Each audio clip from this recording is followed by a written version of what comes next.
अगर आप भी चाहते हैं कि रुदल पंजयार के YouTube चैनल से अन्य कलाकार का वीडियो सबसे पहले आप तक पहुंचे, तो हमारे चैनल रुदल पंजयार को सब्सक्राइब करें और घंटी के निशान को अवश्य दबाएं। धन्यवाद।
जंगल में गेलिया आई चगली बन जंगल बड़ा हरा गूंज लागे रहेला।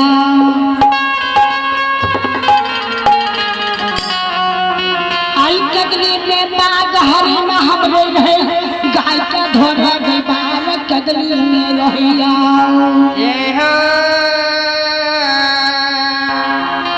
आई चगली जंगल बड़ा लन्हार लागैया। हे हो पवन वीर हो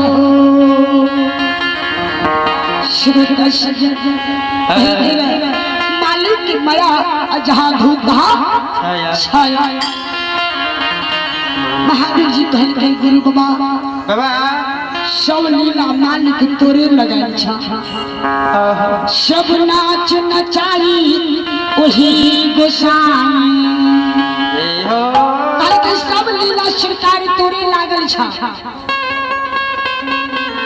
देर नहीं करहो देर नहीं करहो जल्दी से ना कदली में माया के विस्तार क्या दोया। धर्मराज बाबा ये कदली में अपना बावर सा अपना माया से कदली में इंजोर सरकार जी क्या रहा। अजब सौ से कदली जोर भाग लिया।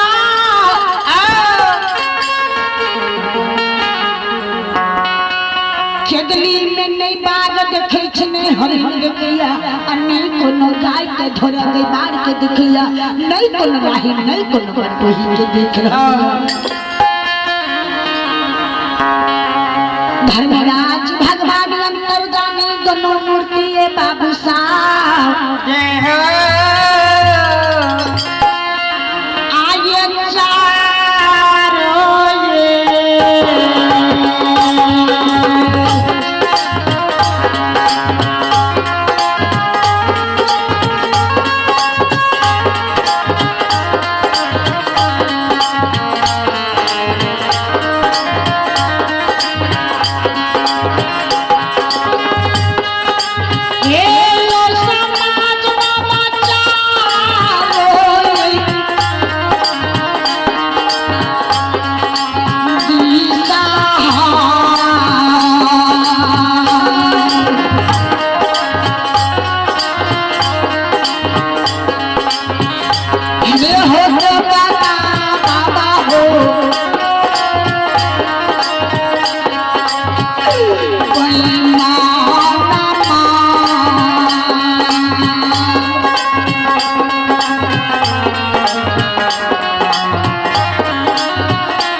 धर्मराज गोसाई बाबा जो चारों तरफ नजर खिंचा लागले केंद्री में ई पवन भीड़ के कहल गए हे हो महावीर जी पवन कहते हैं हो बजरंग बली आई केंद्री बना जंगल में कन्हू रही कोहिया के उद्देश्य देख रहलिया कहल के दिन में कतो ने कोहिया के उद्देश्य के देख रहलिया। धर्मराज बाबा की शब्द के महावीर जी कान में सुमन में सुने छे कहल गुरु बाबा किया ना बाजे छिए के दिन में किया यहाँ कहै छी बात के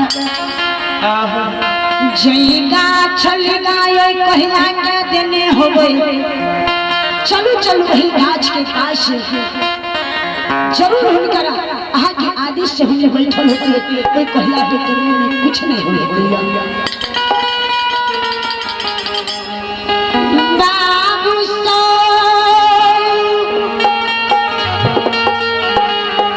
हे हम पटक डली में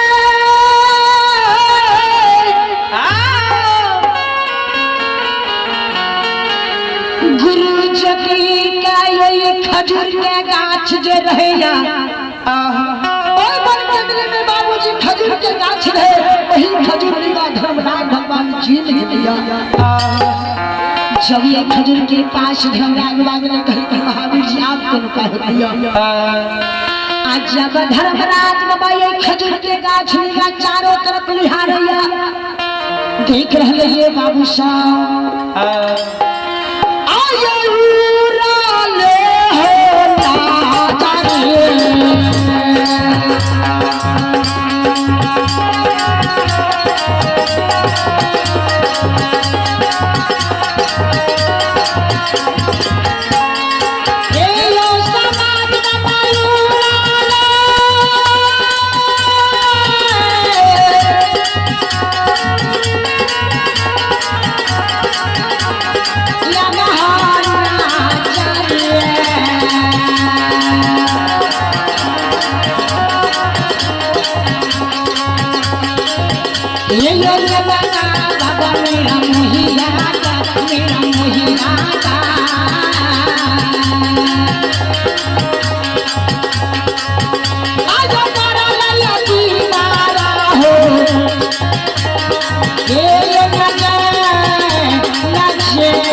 प्रमोद यादव अभय जानकर्ता प्रमोद यादव स्थान निवासी हमको लग रहने वाला है।